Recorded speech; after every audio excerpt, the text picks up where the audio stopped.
Today on America's Test Kitchen, Bridget makes Julia fresh peach pie with all butter Lattice-Top. And Jack talks about sweeteners. It's all coming up right here on America's Test Kitchen.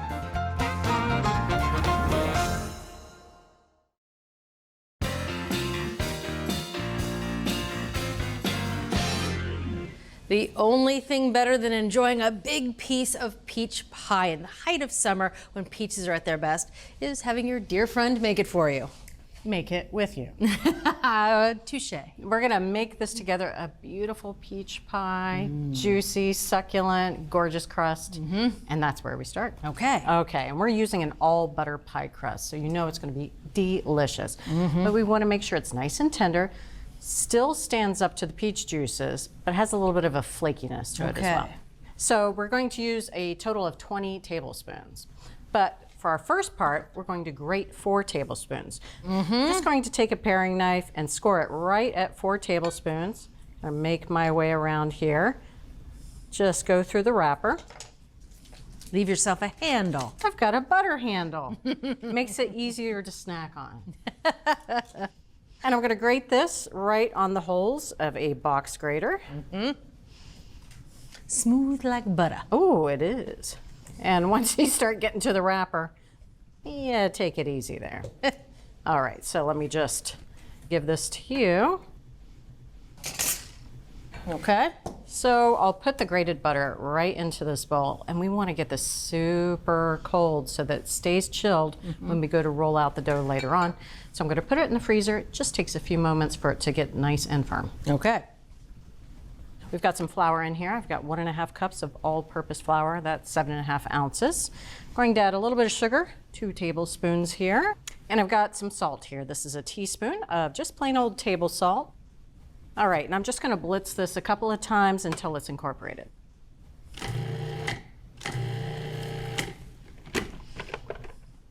All right, I mentioned more butter. We have more butter here, 16 tablespoons of super cold butter. So just pile these in, break them up, about 1/2-inch pieces.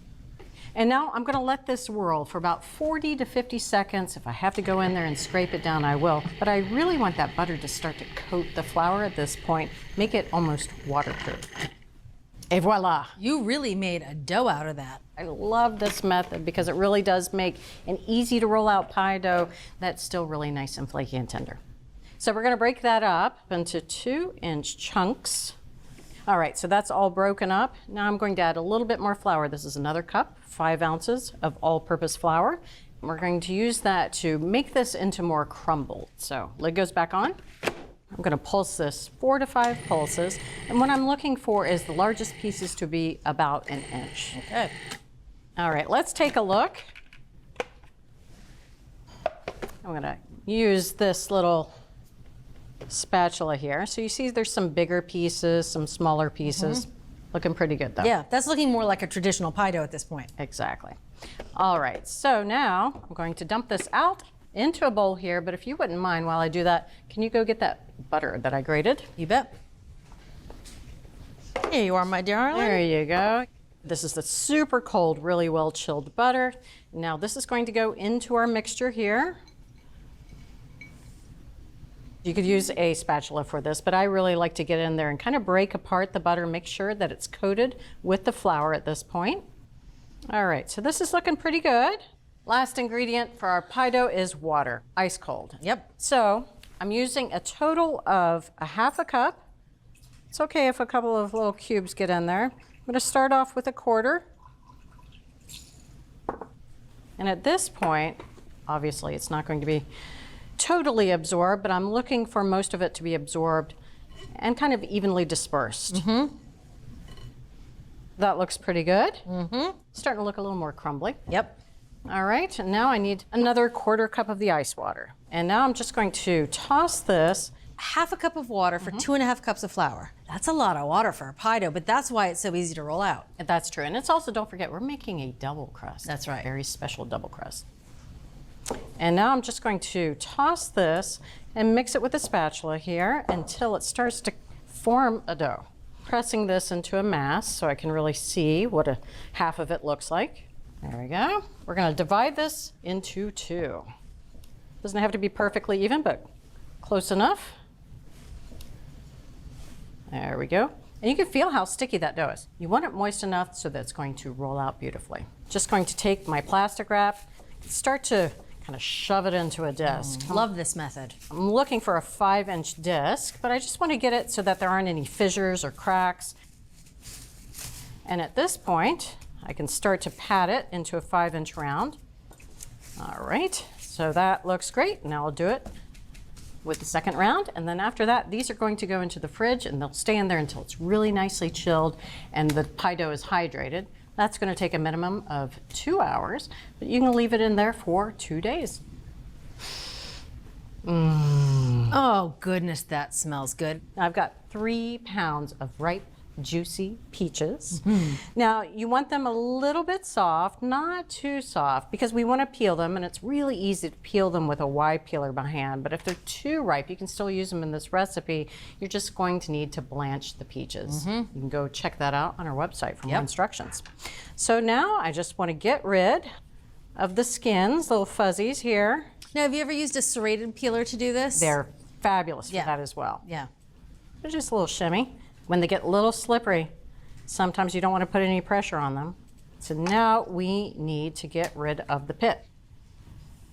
Peach holder. Just going to take a knife and work it around the equator here. Rotate the peach, just like that. Oh, you hit the lottery.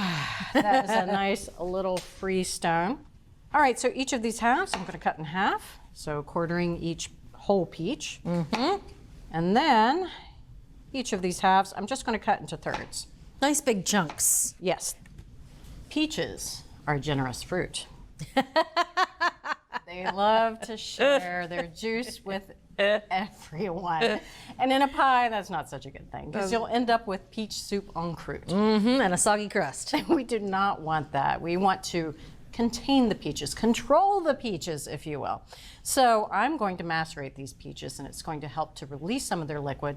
But for now, again, that's 3 pounds of peaches and a ½ cup of granulated sugar, tablespoon of freshly squeezed lemon juice. This is a teaspoon of grated lemon zest, and a pinch of salt. This is an 1/8 teaspoon of salt, just enough to heighten the flavor. I'm gonna toss these. I could eat those right now. My mouth's starting to drool a little bit. Those look so glossy, and the fragrance they're giving off is out of this world. So I need to leave this be. I'm gonna let these sit here at room temp, so you can leave it for an hour. And during that time, the sugar is going to start to pull out some of those juices. At Cooks Illustrated, we're food nerds. That's why every recipe we develop involves research, cooking science, and rigorous testing by our team of expert test cooks. Only the highest rated recipes earn a place in our award-winning magazine. Every issue features our latest recipes and discoveries, cooking tips, and equipment and ingredient reviews.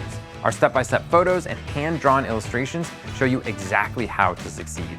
So, are you ready to become the best cook you know? Subscribe to Cooks Illustrated magazine at cooksillustrated.com today.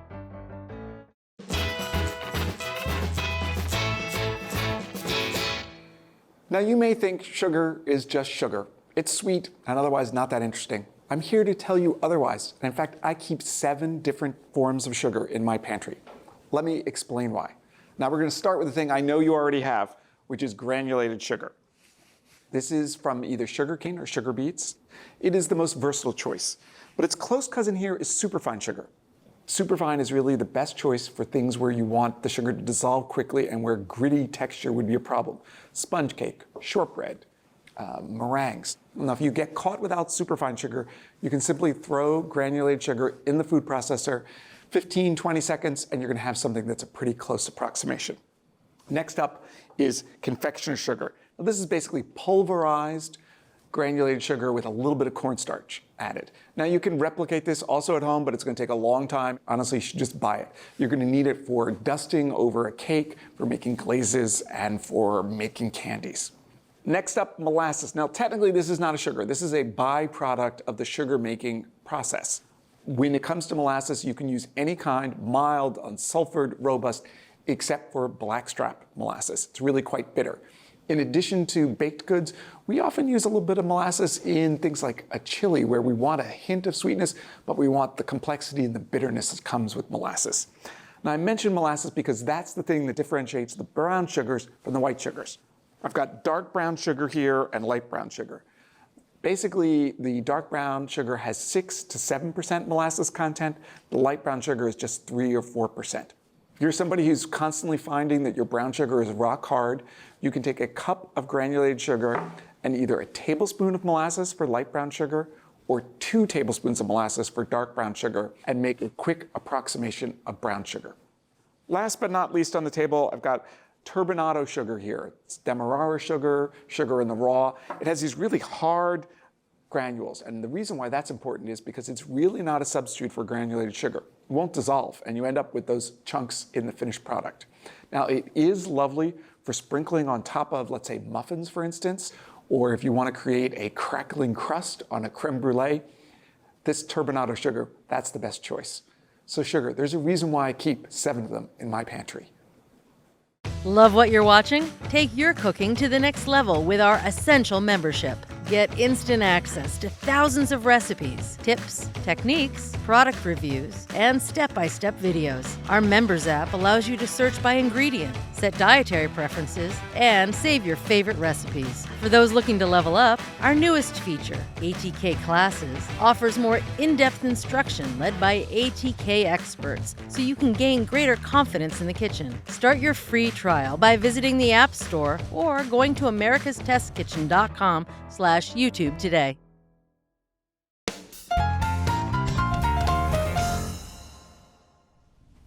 I told you I was going to put you to work. I like it.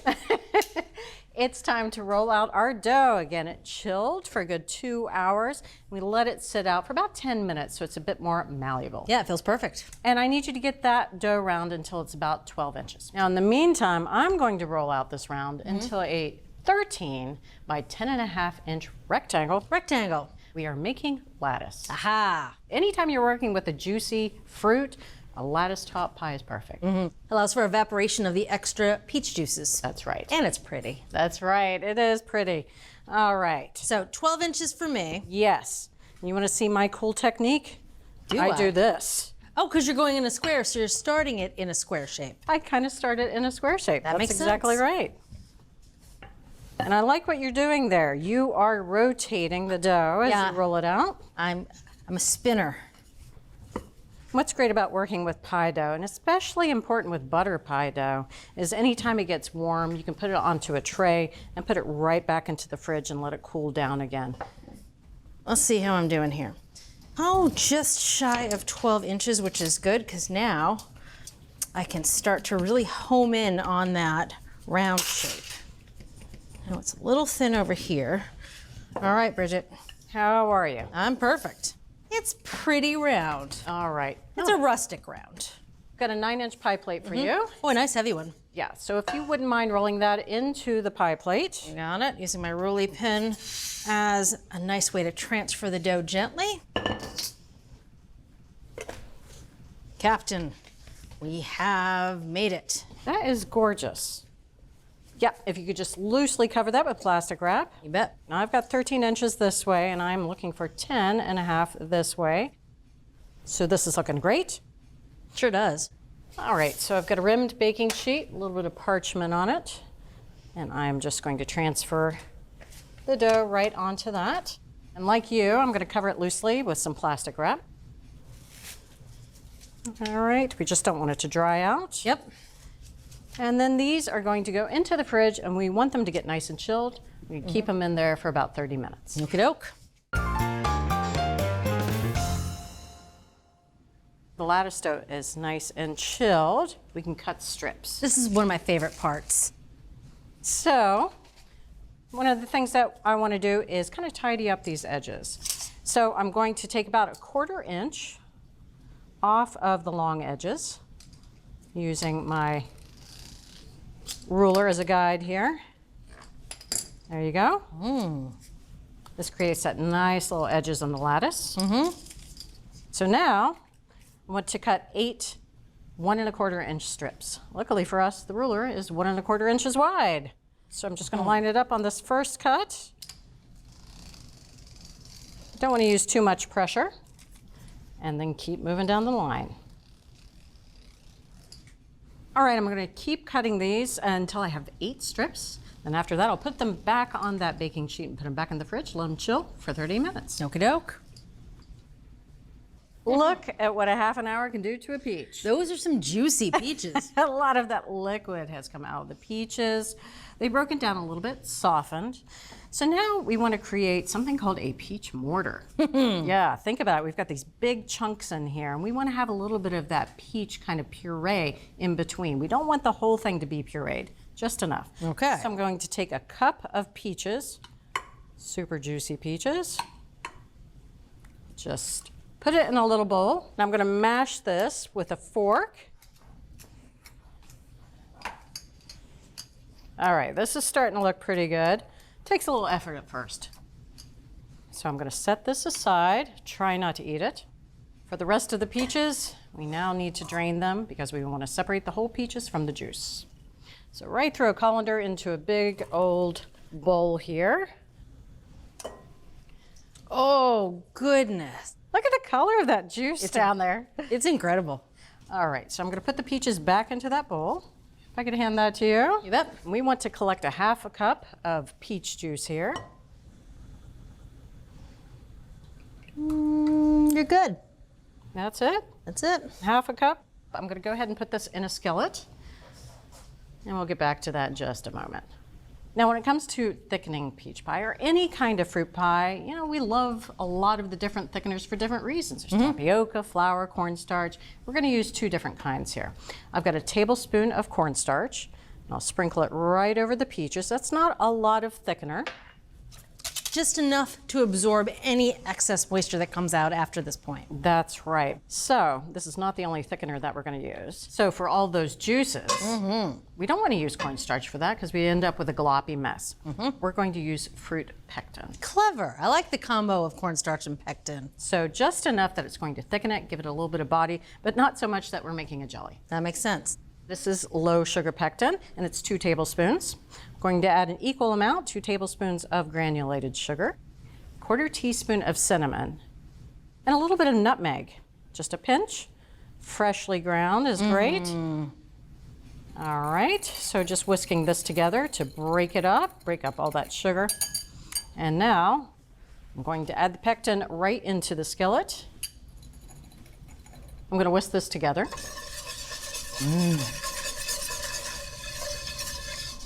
All right, so I'm going to turn this to medium heat here, and we're going to cook this until it's just slightly thickened. It starts to look a little less cloudy, and that's going to take anywhere between 3 to 5 minutes. Okie doke. That smells incredible. Peaches, cinnamon, sugar, that's it. All right, so this looks great. It's slightly thickened. It's turned a little bit more translucent. I've killed the heat underneath here because it's time to add our peach mixture right into the pan. There we go. That's for you. We can't forget our little peach mortar here, our peach paste. I love that trick. And I'm going to toss this carefully. That peach syrup is super hot, but we're not cooking this mixture anymore on the stovetop. We want to retain the big chunks of peaches the best that we can because we know it's going to spend some time in the oven. That is looking pretty darn good. Now I've got your beautifully rolled out bottom crust here. So let me go ahead and pour this right in there. Oh, Pack it in. all that goodness. No peach left behind. Let me just zhuzh it. Now we do want to get it a little bit flattened here, just a tad. It's going to make it easier for us to apply the lattice. So we're going to make an actual lattice here, a real live lattice. It's just not that hard. It really isn't, especially once you get into the rhythm. So I'm going to take 4 strips and place them right on top. Boy, that dough is handling beautifully. Isn't it? It's Yeah. really, really chilled. All right, so we're going to label these 1, 2, 3, 4. All right. So for a lattice, you just want to lift 1 and 3 and kind of tuck this towards the edge of the pie this way. And we're going to do the same with 2 and 4. I'm going to go ahead and do it like this. Put another lattice strip right there, tuck it in there, and just make sure the lattice is relatively even. And then 1 and 3 go back. Beautiful. How's that? Love it. So now I'm gonna work my way around. Just cut any excess dough. I want about a 1/2 inch overhang.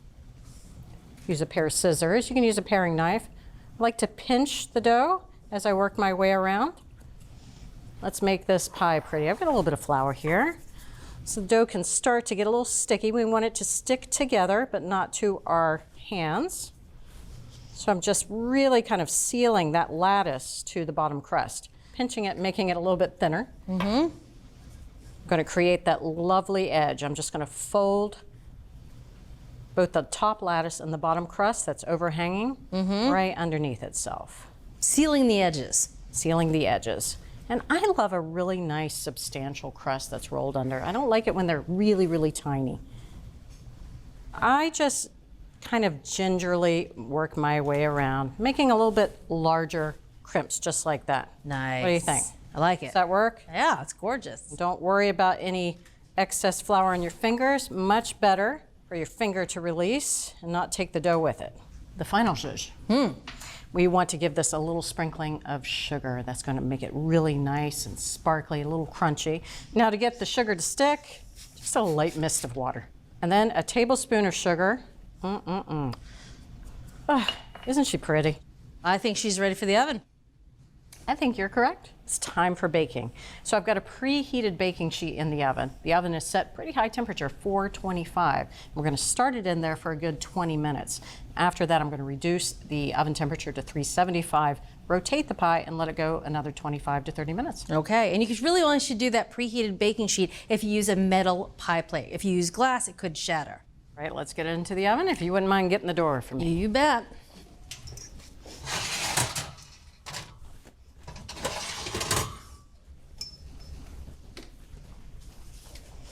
I smell it. Oh, beautiful. Come here with me. Now, obviously, we don't want to eat it right now. We're going to let it cool for a good 3 hours before we cut into it and eat. That makes sense because it's lava hot and we need it to set up. That's right. 3 hours later, this is what we get. I think it's going to be worth the wait, but there's only one way to know for sure. We should eat it. Just have to have a moment. See these little drips of peach juice? That's kind of like peach candy. Yeah. All right, I'm going to give you a beautiful slice here. Take my time. Cut through the bottom. The fact that you're cutting through the bottom means that that bottom crust is not soggy. That's right. Which makes me very happy. You notice that I don't do small slices. I'm very thankful for that. But a little sweetened whipped cream would be perfect here. I've tried so hard to hold back. I really just need to taste this now. The peaches are perfection. It tastes like a fresh peach that's just been kissed by the oven under the crust. There's no doubt that we're in peach season. Yeah. A little bit of cinnamon in there. What do you think? Just a little bit. I like it. It's just a background note that adds a little bit of complexity, but really it's all about the peaches. The best part of this, we made it together. The best part of this is that we have more. I retract my statement. Bridget, it was fun making pie with you, and I'm enjoying eating it even more. Okay. Thank you. You bet. If you want to make this incredible summer peach pie, use a combination of cubed and shredded butter when making the dough. Drain the peaches and use both cornstarch and pectin as thickeners, and make a Lattice-Top crust. From America's Test Kitchen, a perfect fresh peach pie. Bridget, you've outdone yourself. Well, we're almost out of peaches, so I'll get the car. Road trip. Okay, Thelma. If you're ready to take your cooking to the next level, head over to americastestkitchen.com and get a free trial of our ATK Essential membership. While you're there, you can sign up for our free email newsletters and download our app. So, what are you waiting for?